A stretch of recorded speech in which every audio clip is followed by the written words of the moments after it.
ကောင်းတဲ့ကံပဲဖြစ်ဖြစ်မကောင်းတဲ့အကုသိုလ်ကံပဲဖြစ်ဖြစ်လူတွေဟာနေ့စဉ်မှာလုပ်နေကြတာကောင်းတာလည်းလုပ်တယ်မကောင်းတာလည်းလုပ်တယ်ကောင်းတဲ့အတွေ့တွေလည်းတွေးတယ်မကောင်းတဲ့အတွေ့တွေလည်းတွေးတယ်ရေပုံရခြုံငုံသုံးသပ်ကြည့်မယ်ဆိုရင်မကောင်းတာကတချို့ကများတယ်ပေါ့လူတိုင်းတော့မများပါဘူးကောင်းတာတွေများတာသို့တော့ကောင်းတဲ့လုပ်ရကလေးဟာနည်းနည်းပဲဖြစ်စေမကောင်းတဲ့လုပ်ရကလည်းမိနစ်ပိုင်းလောက်ဖြစ်စေစက္ကန့်ပိုင်းလောက်ဖြစ်စေနာဟိကမ္မံဝိနတတိကိုယ်တဏ္ဍမှာဖြစ်သွားပြီဆိုတဲ့ကပျောက်သွားတာမဟုတ်တော့ဘူးတဲ့ဒီလိုဆိုလိုတယ်နော်ဖြစ်သွားလိုက်တဲ့အခိုက်အလေးဟာအောင်မြင်ဖြစ်သွားလိုက်တဲ့ဟာကမေ့သွားပြီမဲ့တဘာဝတရားအလျောက်မိစ္ဆာသဘောတရားအရာဖြစ်ပြီးပြတ်သွားတာမှန်တော့လဲသူ့ရဲ့တတ္တိလေးသို့မဟုတ်မျိုးစိတ်ကလေးကကြာကြံ့ရသွားအဲဒီမျိုးစိတ်လေးကမြေနဲ့ရေနဲ့တွေ့ရင်ပေါက်တယ်လို့ပဲဘဝတစ်ခုကျိုးပေးဖို့အတွက်ဆင်းသင်းဖြစ်နေတတ်တယ်ပေါ့ဒါကြောင့်မို့ဒါလေးကတော့မပြောပါတော့ဘူးဆိုပြီးတော့အကုသိုလ်ကံကိုလည်းသွားပြီးတော့အထင်မသေးသင့်ဘူးနော်ဒါကြောင့်မို့ဝစီဗေဒထိတိုင်းရှာဆိုပြီးတချို့လဲဘာမဟုတ်တာလေးနဲ့တင်ပဲဒီအပြောဆိုမတတ်စိတ်နေသဘောထားမတတ်တဲ့အတွက်ကြောင့်သွားပြီးတော့ကဲရဲ့ရှုပ်ချမိသွားရင်အဲ့ဒါတစ်သလုံးဒုက္ခရောက်ပြီးဘဝတန်တရားမှာကြည့်လေခောစုတ်တရာလောင်းကြည့်ပိစိကဗုဒ္ဓအိမ်ကြွလာတဲ့ပိစိကဗုဒ္ဓတပါးကခါလေးကုန်းနေတာဘာရဲ့လို့မဟုတ်ဘူးအပျော်လောက်တာတို့ရဲ့ပိစိကဗုဒ္ဓကဒီလိုလေးကြွတယ်ဆိုပြီးတော့ရွှေခွက်ကလေးပွေ့ပြီးတော့ခါလေးကုန်းပြီးရည်စရာလောက်တာကကုံးမကြီးဖြစ်နေနော်တကယ်ကတော့အဲ့ဒါမျိုးလေးကစပြီးတော့အတော်ကြောက်စရာကောင်းတယ်လို့အကုသိုလ်ကံဥက္ကသေနတထေသာဇလန်းကိုကြည့်လိုက်အောင်မယ်ဆိုရင်သူဇနီးတွေကဗာပြောလိုက်တော့သူတို့ဆုတောင်းတဲ့အခါလှူဒန်းပြီးဆုတောင်းတဲ့အခါဟိုအရှင်မြတ်ကသူတို့ဆုတောင်းပြီးမှကိုသိလို့ပြုံးလိုက်တာကိုသူကဘာမှတ်ချက်ပေးတော့ဆိုပြုံးတယ်ဆိုတာသူကသူပြုံးတာနေပါစေပေါ့မဟုတ်ဘူးတို့အရှင်ကနော်ခုခေတ်လိုပြောရင်တော့အနုပညာသမားထမရဲ့လို့ပြောတာပေါ့နော်တို့အရှင်ကဒီစတ္တမနဲ့တူပါတယ်လို့စတ္တမနဲ့တူပါတယ်လို့ပြောလိုက်တာဟိုယောက်ျားလုပ်တဲ့ပုဂ္ဂိုလ်ကလည်းသူဇနီးပြောတဲ့အတိုင်းအေးဟုတ်မှာပေါ့ကွာလို့ဒါနဲ့ပဲသူတို့ဇက်ကစားရတဲ့ဘဝမျိုးတွေရောက်သွားတာနော်အဲ့ဒါတကယ်စဉ်းစားကြည့်မယ်ဆိုရင်ဘာမှဖြစ်လောက်တာမဟုတ်ဘူးလို့ပြောရမယ်ဘာမှဖြစ်လောက်တဲ့မဟုတ်တဲ့ကံလေးကလည်းအကျိုးပေးတတ်တယ်ဆိုတာအဲ့ဒါကိုပြောတာနာဟိကမ္မံဝိနတတိတဲ့ကုသိုလ်ကံပဲဖြစ်ဖြစ်အကုသိုလ်ကံပဲဖြစ်ဖြစ်ကိုလုံးမိတဲ့ကိုယ့်ရဲ့စိတ်ထဲမှာဖြစ်သွားတဲ့အရာလေးဟာအကုသိုလ်ကံဆိုရင်အမဲဆက်ကလေးပေါ့ကုသိုလ်ကံဆိုလို့ရှိရင်တော့အဖြူကလေးပေါ့အဲ့ဒီနှစ်ခုစလုံးဟာပျောက်ပြက်သွားတာမဟုတ်ဘူးတဲ့မျိုးစိတ်ကလေးတွေဖြစ်သွားပြီတနေ့တစ်ချိန်ကျအခွင့်သာလို့ရှိရင်အပင်ပေါက်လာမှာပဲလို့ဒီလိုပြောတာနော်ဒါကြောင့်မို့သတိထားရတယ်ကိုယ်နဲ့မဆိုင်တာဆိုရင်မဝေဖန်မိဖို့မပြောမိဖို့ကိုယ်စိတ်ကိုသတိထားပြီးတော့မြတ်စွာဘုရားရဲ့အဆုံးအမဩဝါဒရှိတယ်နာဟိနပရိတံဝိလောမာနိနပရိတံကတကတံတဲ့သူတစ်ပါးရဲ့မသိမလျော်တဲ့ကိစ္စတွေဝေဖန်မနေနဲ့နော်နပရိတံဝိလောမာနိဆိုမလျော်ညီတဲ့ကိစ္စတွေမဝေဖန်နဲ့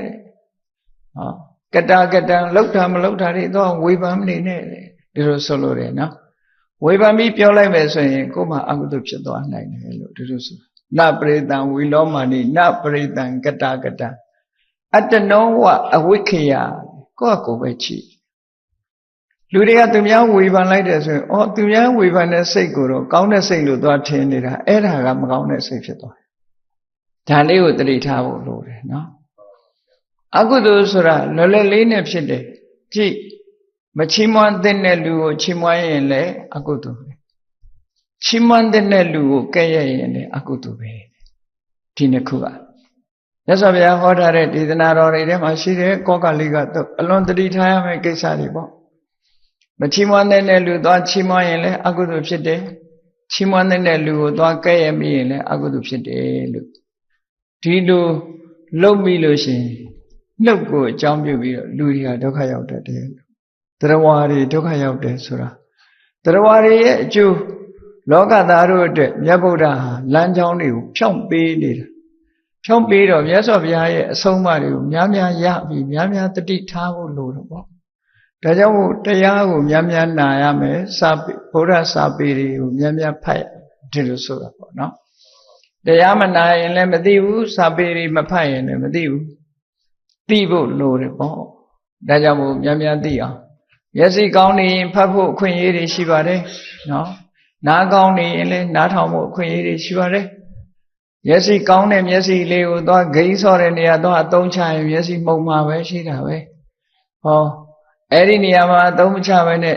အဖို့တန်တဲ့လောကရေးရာဓမ္မရေးရာစာတွေဖတ်လိုက်မယ်ဆိုရင်အများကြီးကိုယ့်အတွက်အသုံးကျတာဖြစ်မယ်ပေါ့ဘယ်ရာပဲဖြစ်ဖြစ်တွက်ချက်ပြီးတော့လုပ်တဲ့နဲ့ပေါ့အဲ့ဒါလို့မလုပ်ဘူးဆိုရင်အပျော်ကလေးတစ်ခုတည်းအတွက်အပြင်းဖြေတာလေးတစ်ခုတည်းအတွက်ဆိုရင်ဘာအကျိုးရှိဘာမှအကျိုးမရှိဘူးအပြင်းလေးပြေသွားတာကိုပဲရက်လက်လို့သတ်မှတ်လို့ရှိရင်တော့ဟုတ်လားတနေ့ကုန်ပတ်စံတပြားမှမရဘဲနဲ့ကုန်းပြီးတော့ချင်းတူးတဲ့လူလိုပဲဖြစ်မှာပဲပတ်စံတပြားမှရအောင်ဘာလို့တူးတော့အပြင်းပြေတူးနေတဲ့လူမျိုးပေါ့ပတ်စံတပြားမှလည်းမရအဲ့ဒါမျိုးလိုပဲဒီကိုလုံးတဲ့လောက်ရရဲ့အကျိုးဆက်result ကိုသိချကြည့်ရကောင်းကျိုးဆိုးကျိုးဆိုတာကိုလည်းဝေဖန်သုံးသပ်ပြီးတော့ကြည့်ရဆိုးကျိုးတွေမရအောင်သတိထားဖို့မတ္တမအရေးကြီးတယ်အဲ့ဒီအရေးကြီးတဲ့အချက်တွေကိုမြတ်စွာဘုရားသခင်ကိုရောမြတ်ကသတိထားတတ်ဖို့ခေါ်တယ်နောက်ဆုံးမှာများများဆဆမဖတ်နိုင်လို့ရှိရင်မြတ်စွာဘုရားဟောကြားတဲ့ဓမ္မပဒဆိုတဲ့ဂါထာလေးတွေရှိတယ်ဇလန်းတွေသိမဖတ်ချင်လေမြတ်စွာဘုရားရဲ့ဂါထာလေးတွေအတွေးခေါ်လေးတွေကိုဖတ်အတွေးခေါ်လေးတွေဖတ်ပြီးတော့ကိုယ့်ဘဝနဲ့ကိုယ်ဆက်ဟပ်ပြီးတော့ကြည့်ဇလန်းဆိုတာသင်္ကန်းစာယူဖို့အတွက်ပဲတချို့ကဇလန်းတွေကလူပဲဖြစ်တယ်ငါလည်းမဆိုင်ဘူးလို့ထင်သွားတတ်တယ်အဲ့တော့ဇလန်းကိုသာထားအတွေးခေါ်လေးတွေဓတနာလေးတွေကိုမြင်အောင်ကြည့်ခုနဟာဓမ္မပဒကပဲနပရိသံဝီလောမာနိနပရိသံကတကတံသူတစ်ပါးရဲ့မလှော်ရော်တဲ့အနေထားတွေကိုသွားကြည့်နေနဲ့နပရိသံကတံသူလောက်တာမလောက်တာတွေသွားမကြည့်နဲ့အတ္တနောဝအဝိခေယကိုယ့်ရဲ့မတော်မလျော်ဖြစ်နေတာလားဆိုတာသာကြည့်တယ်ကိုလောက်တာမလောက်တာကိုသာကြည့်တယ်ဒီလိုဆိုတာမြတ်စွာဘုရားဒါဆုံးမဩဝါဒပေးသူများကမကြည့်နဲ့လို့ဆိုကြည့်ရင်နောက်ကပါလိုက်လာပြောမိသွားလေပြောမိသွားလို့ရှိရင်ကိုပြောတဲ့အတိုင်းမဟုတ်ရင်ဒုက္ခရောက်တခါတော့ကဒီမြို့တစ်မြို့မှာတော့ရကျောင်းတစ်ကျောင်းမှာယဟန်တော်နှစ်ပါးနေကြတယ်ဆိုတော့အဲ့ဒီယဟန်တော်တစ်ပါးကသူကတရားသူတရားပြရာပြီးသားယဟန်တာပုဂ္ဂိုလ်သူ့မှာဘာရှိတုံးဆိုအစာအိမ်မကောင်းတဲ့ယောဂရှိတယ်ဆွမ်းခံသွားတဲ့အခါကျတော့အချိန်စောနေလို့ရှိရင်ဒီဃာရကမတွေကဘာလောင်းတော့ဆိုယာကုပူပူလေးတွေလောင်းနော်ယာကုဆံပြုတ်ပေါ့အဲ့ဒါကိုလောင်းတာလောင်းတဲ့အခါကျတော့ပူပူကလေးမနဲ့စောစောတောက်လိုက်လို့ရှိရင်လေငြိမ်သွားအောင်လို့ဆိုပြီးတော့အဲ့ဒီကိုတော့ပူပူလေးလမ်းဘေးတနေရာမှာထိုင်ပြီးတော့ဖုံးပေးတာနောက်သူနဲ့မလမ်းမကန်းကနေလာတဲ့ဆွမ်းခံကိုတော့မြင်တဲ့အခါကျတော့လမ်းဘေးမှာတစ်တုံးလေးပေါ်မှာနော်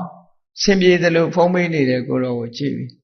ဒီကိုတော့နဲ့ဗိုက်ဒီလောက်ဆန်ရသလားပေါ့မတော်မလျော်ကြောင်းကြမှာဖုံးပေးတာမဟုတ်ဘူးလမ်းဘေးဖုံးပေးရမလားလို့တစ်တင်